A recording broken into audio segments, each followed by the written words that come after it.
see Tomek is there. Hello, Tomek. Hi, hello. Nice to see you. Nice to see you again. And Amir. Can I see you, Amir? Hey. My friend. Welcome to the 5D Academy of Higher Consciousness. I'm Zarathustra, your host. And the topic we're going to be talking about today is love, unconditional love. What's the difference between that and human love? So, there's definitely a lot of confusion in this area. And also, the word love has been overused. So, it's kind of like misused. Everybody says, I love you, blah, blah, blah, blah, blah. So, but, what is true love? And, there is only one form of true love. Everything else is close to it, and that's the love of God we have. And if you discover the presence of Her Majesty, the Supreme Being, Lord God, and then it will lead you into this relationship, and you discover your true soulmate is within your own self. And you discover the love of God, which is unconditional. Anything else, like the closest kind of human love that comes to unconditional love, which is between our relationship within ourselves, with the self, or the guru and the disciple love, which is also unconditional from the side of the guru. Everything else is human love. And the closest thing that comes is the love of mother for a child, which eventually even that love becomes conditional. But in the maybe the first 10 years or so, it's sort of close to unconditional. But anything outside of that is a conditional love. Like the romantic love, it's conditional, and it's based on what you do for me and what I do for you. And I love you as long as things go my way. Like you don't see couple in a relationship, romantic relationship, and they may just say, oh, I love my partner unconditionally. But the moment that partner, if they turn around and want to experience somebody else, they want to go to bed with someone else, or they want to spend time with another man, or they want to spend time with another woman, and then that love turns into hate. It just shifts in a split of a second. So and also within our relationships, like we keep saying, like I love this person, I love my friend, or I love my cousin, but that's also conditional. It's not unconditional. Unconditional love is that there is no ifs or buts. You unconditionally love someone regardless whether they're disappointing you or not, whether they are doing the things you want them to do or not. They're just living their own lives. They're doing whatever they want to do, and regardless of what they do, whether you agree with it or not, you're still accepting him and you're loving him. And so we're all under this illusion that when we say we love someone,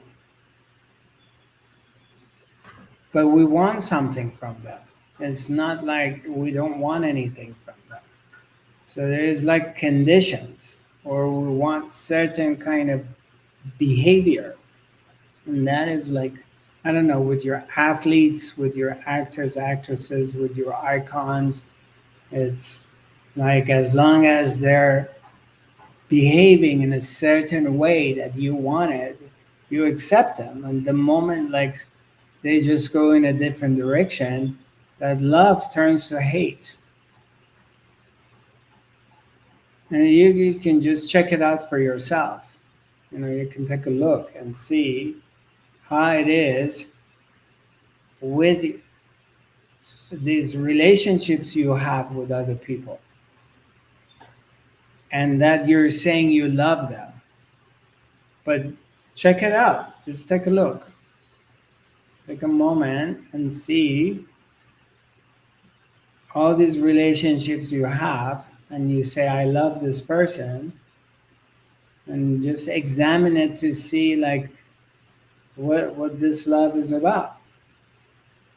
Are you going to still love them if they have behaviors that you're not accepting and they're doing things you don't like? Are you still going to be unconditionally loving them? Or your perspective is going to change? So this is very, very tricky. And we're all kind of under the illusion that, we keep hearing this thing. You hear it in the media, like people saying, oh, I love this guy, or I love that, da, da, da, da, da. But the word love has just been overused. And it's lost its meaning. It's kind of meaningless. So, anybody has any comments to make?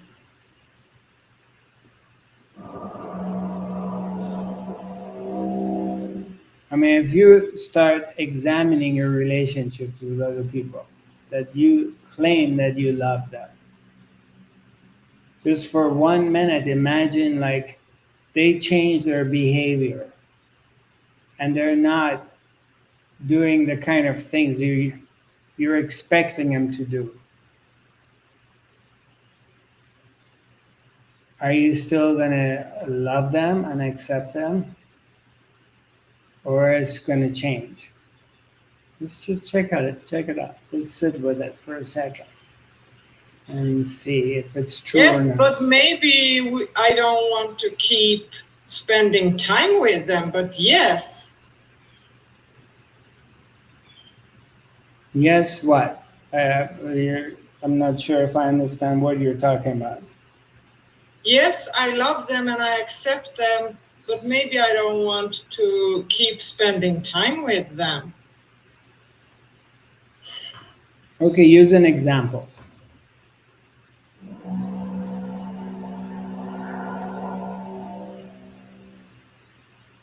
An example is just like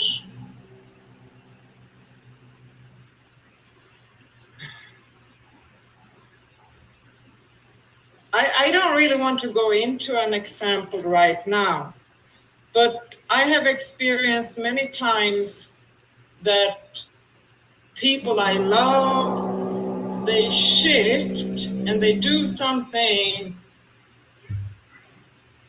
that is just uncomfortable.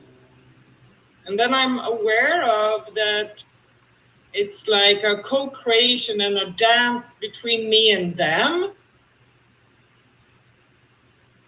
And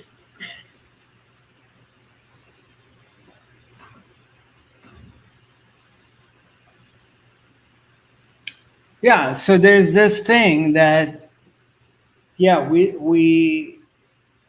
there are people that we love, but we cannot spend time with. Yeah. Because of their behavior, the way they are. So, but how real is the love?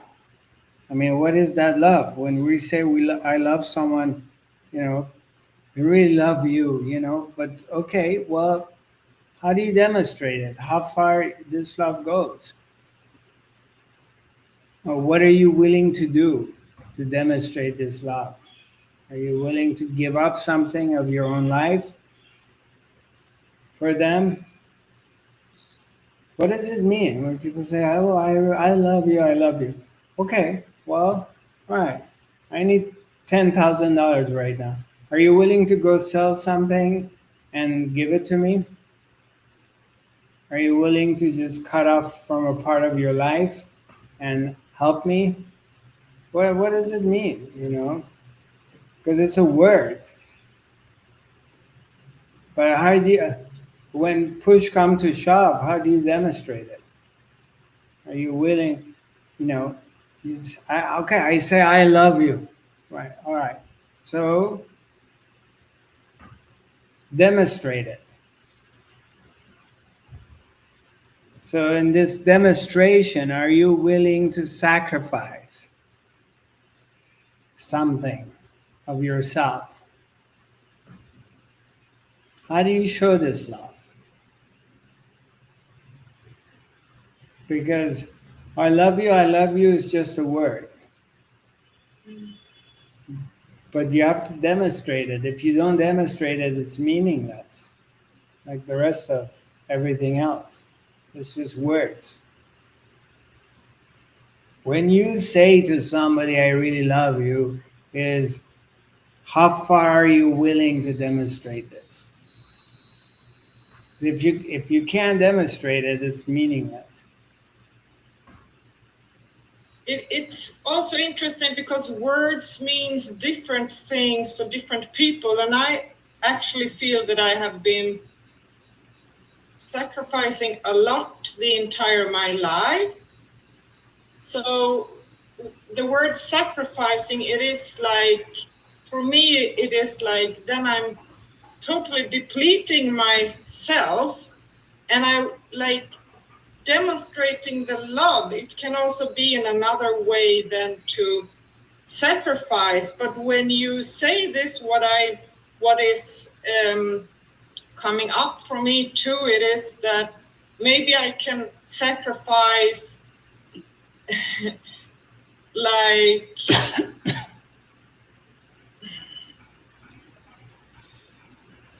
the negativity and the shit in me. But now I went in the other direction. Yeah. Because I'm thinking about a specific situation where my sister, it felt like she was attacking me. It was very, very What are we talking about now? I'm sorry, I lost you. You kind of drifted away to some stories. So let's just stick to what we're talking about. Right? Yeah. So I don't know. Ava, when you say you love someone, what does that mean? You know? Well, it means that I accept him like he is, or she is, like them are. But I was thinking about the situation with my son that plays the computer all day long, and I love him, but I can't accept him. So instead of feeling love, I feel anger. But then I realized that it is not my love for my children that I would like it to be. So I realized that I have to accept it because this is his path.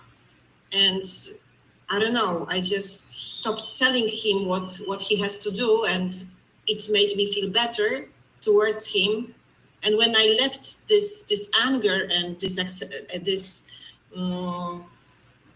expectations, he changed himself a little bit, not that much, Right. but you know, that's why I'm thinking about this. What shall we do in this moment when everything is okay, but in one moment something is wrong, like the other person, as you said, does another thing, which I think that it's not good for him, you know. And then comes this anger and this responsibility for the other person, but it's not what I want to feel toward another person, because everybody should live Well, their lives if they want. when I we don't know. say like, okay, I mean, it's something everybody should really examine for themselves. And then you're not under the illusion any longer. Because most of our lives that we're living this life, we're asleep. We're in a state of sleep. I mean, we look like we're awake. You're walking, eating, doing this, doing that. It looks like it, right? But a big portion of our waking state that we appear to be awake is we're not. We're sleeping. And our behavior is just robotic. It's a robot inside us that is operating. There is no awareness of it. The reactions are robotic, the desires are robotic, sensations that are appearing in our lives is like inputs. Maybe it's from TV commercials or programs we're watching or cultural conditionings, but it's definitely not your own. It's like a sleepy state.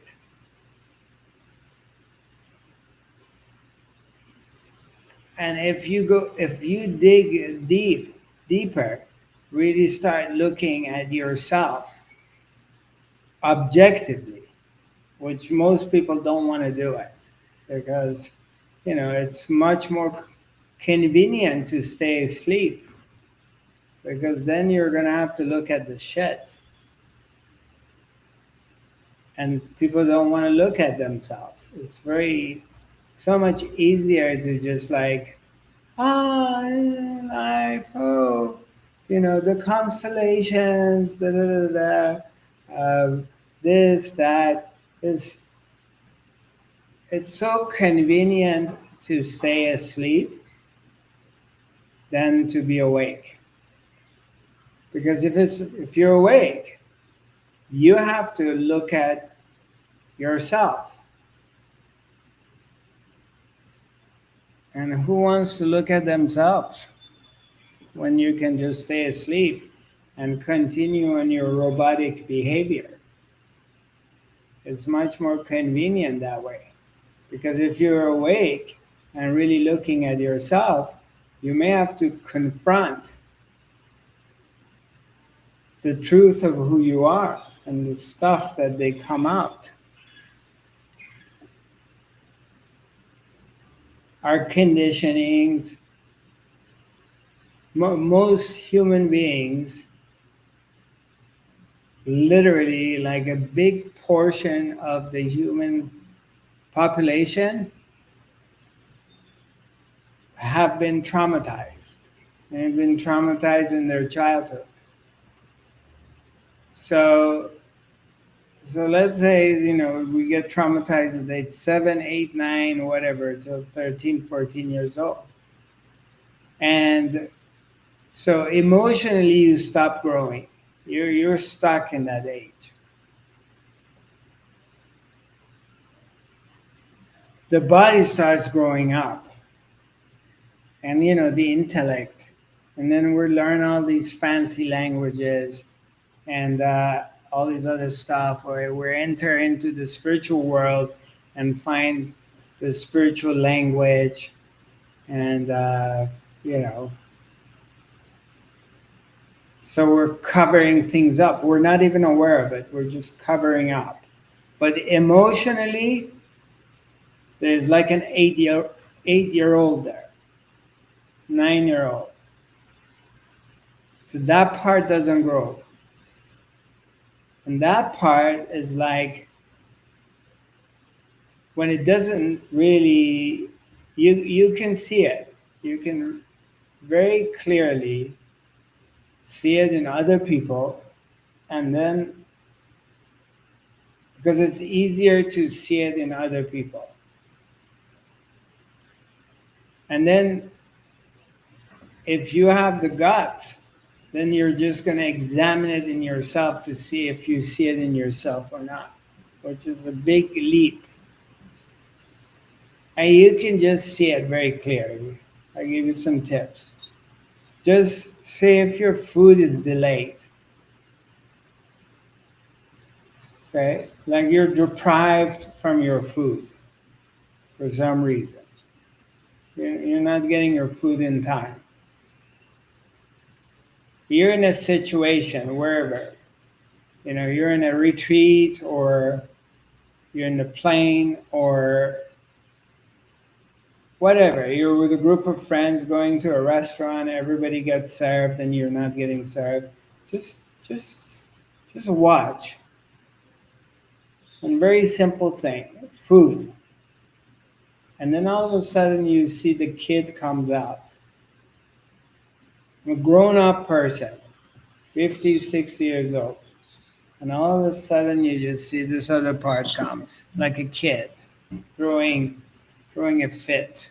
So that's something with the food. Then it's like, comes to partners. Romantic partners or sexual partners or whatever. And then you just kind of like, you see it there too.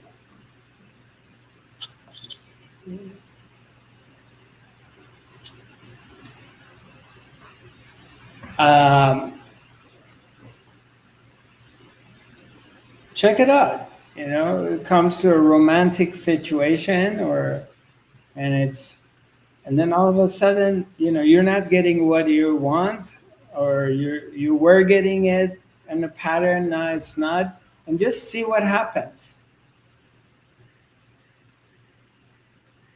An 8-year-old kid comes out and is throwing tantrums. I mean, it's just so amazing. The swing and all these nice words we're using. Like, oh my God, I feel one with existence and I feel so much love for humanity and blah, blah, blah. As long as I get what I want.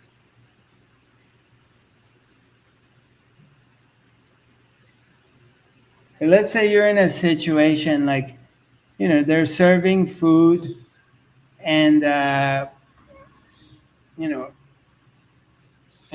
they're running out of food. Are you willing to sacrifice it?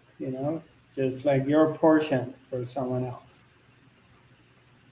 Or you're coming to a parking place, you have to park your car and somebody else comes and takes your parking spot.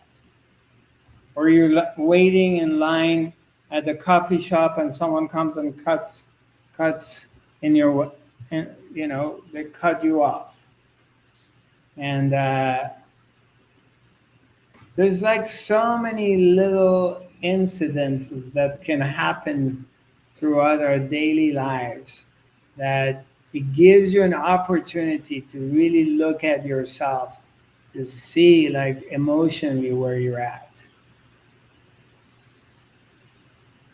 And you can just easily measure it. But we don't want to look at ourselves because it's scary. Because we may just discover things like we don't want to know. Because we're used to just being in this sleepy state for 30, 40, 50, 60 years. I mean, why awaken? I mean, we do take courses and classes and going to this consciousness stuff. But we don't really want to look at ourselves. It's for other people. Or it's to save the planet. Or save the earth, or whatever it is. And it's much more convenient. But looking at ourselves, that's a frightening, scary thing. Because you may just discover these ugly parts, or these parts that they never grew. And why taking the chance? Everything is cool, you know.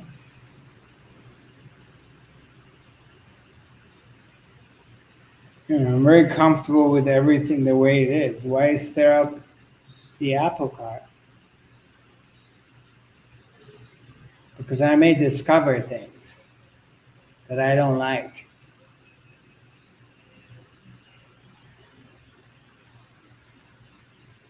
And the topic of love is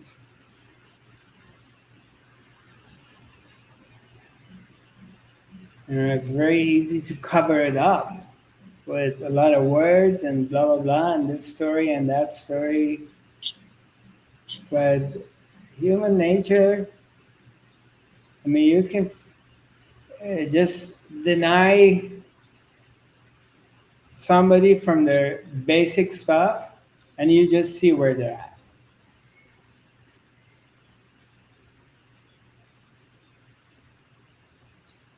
And you can just check yourself out. If you have the guts, you can look at yourself. Just examine your behavior, take notes of how you react in the moments you don't get what you want, or your friend doesn't behave a certain way. Just examine it, and you will see where you're at on the scale.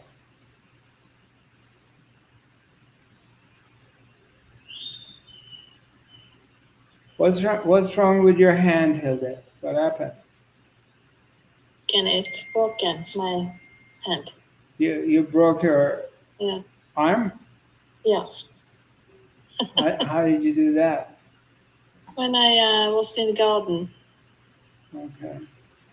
to cut the grass. Yeah. And you broke it? Yeah. It's going good.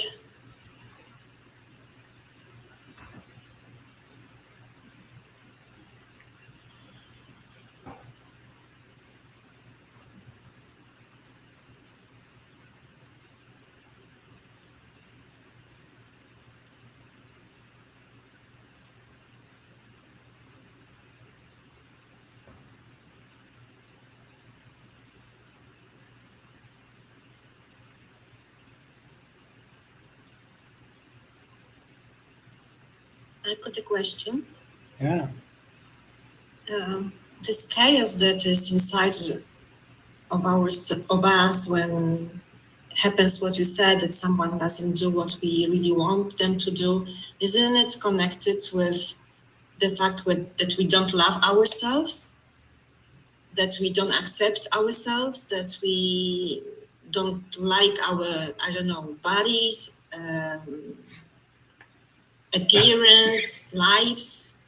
So we don't accept ourselves, and then we project it to the other people. What do you think? Tell me the first part you said. Isn't it connected that the thing that we don't accept other people when they don't, we love them, but they do something we don't want them to do, and then this hatred comes or anger, isn't it connected with the fact that we don't love ourselves unconditionally? Well, everything goes back to the me, the I thought, the me, the notion that I am someone independent. I'm a human being, independent, separated from everything else, and I have my own free will. Because there's this thought comes every morning I wake up, which every human being on the planet has the same thought. Me, I'm a person. So there's this sense of separation that we have. So with this sense of separation comes this person. So it's the me is not getting what it wants, or the me, it's got all these ideas.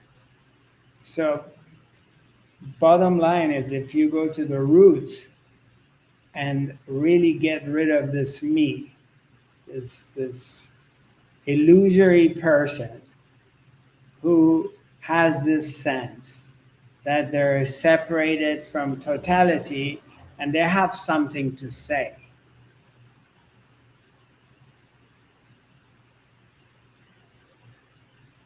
So if you go and examine it, like, who am I? Who is this Ava? Who is this person that seems like it's got something to say? Then you just give yourself a chance to see something deeper. And then, so back to your question, you were mentioning about, like, okay, I want someone else to do, or I'm disappointed with them. So has something to do with loving ourselves, right?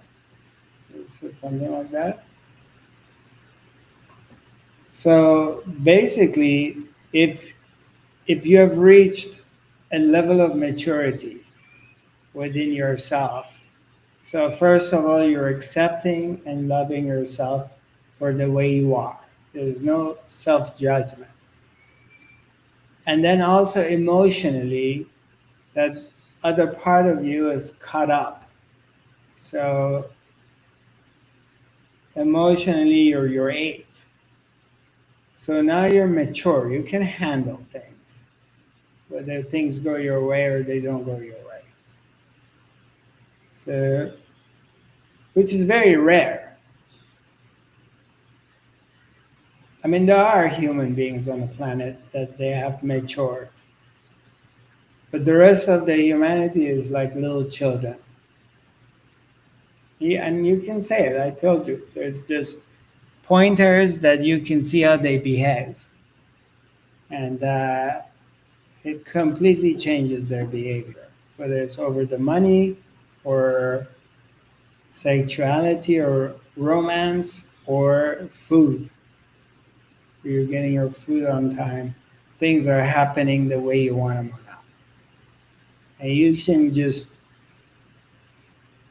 if you set these things up and you just keep checking yourself, how you react when one of these things are not going your way, then it gives you a chance to see where you're at. So when you become complete and you recognize yourself, and not necessarily you're perfect, but you're willing to look at yourself without any stories, without hiding it. So you're starting to see your ugly parts and you're accepting it. Then it's an environment that you can transform into another level.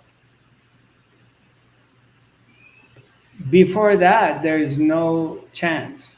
You can't go anywhere. You're just staying at this loop where the big portion of humanity, regardless of what year it is, technologically we have advanced, but emotionally it hasn't gone anywhere. It's exactly where it was 500 years ago or 1,000 years ago. It's like it has not been any evolvement. It just looks like it. We look modern and we drive a nice Tesla, and yeah, we don't kill each other on the street over a loaf of bread. But down deep, emotionally, it's same thing as 2,000 years ago. It's stuck.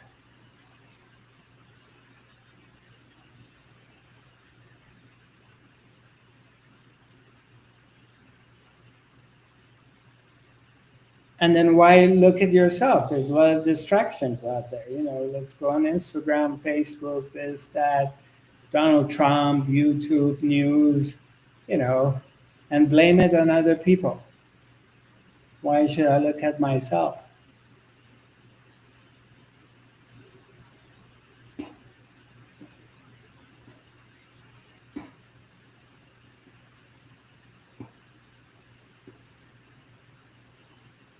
So this is where it really distinguishes, separates those who are willing to go, climbing the mountain of consciousness.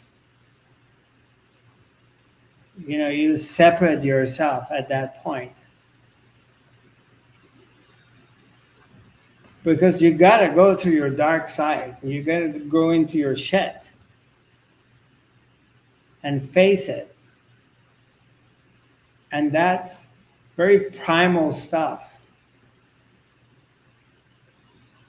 Because it's me and what's in it for me versus others. It's always going to come to what's in it for me. Am I getting my thing that I want? Even with your guru, with your teacher, with spiritual work. I mean, we've done, like in these workshops, we've been together. Right? And you see how people behave. They're there, they're in a retreat, they're working on their consciousness, da, da, da, da. And then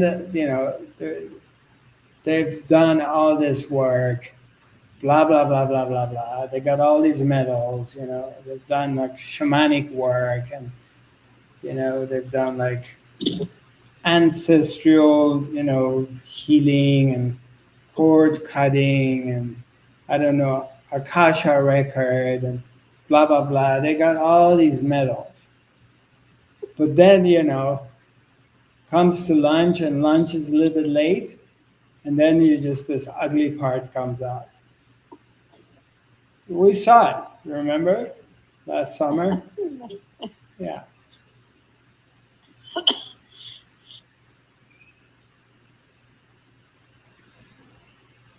Spiritually evolved people, mature people, they just stay steady.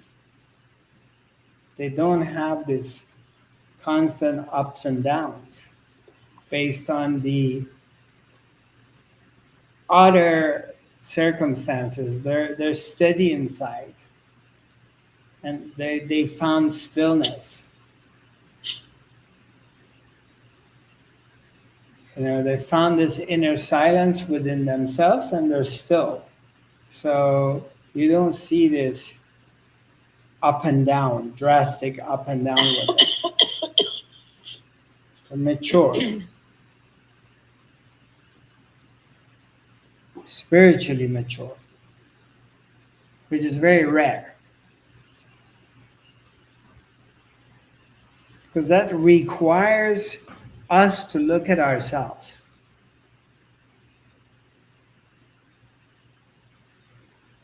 And looking at myself is frightening, because I'm going to see my dark side and ugly sides and selfish sides and the tyrant and the murderer and the dictator.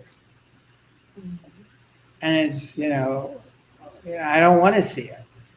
Let's cover it up with some really nice, let's say you bought something and they put it in a package. Let's cover it up with all these beautiful packaging.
Slowly come back.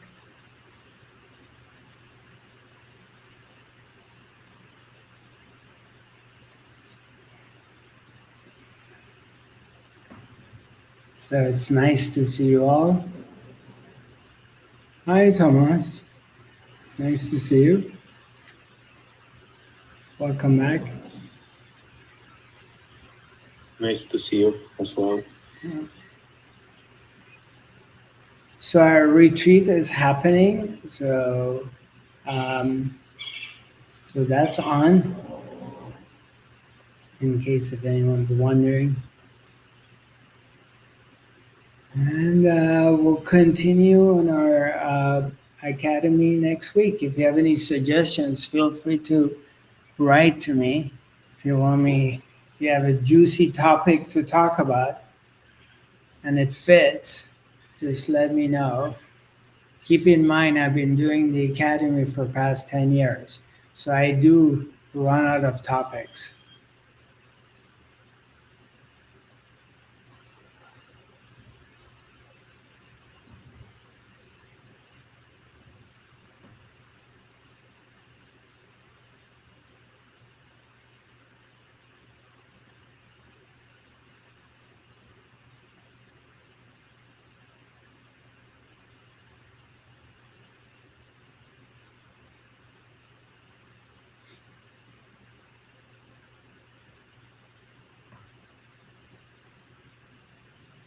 So my social media address is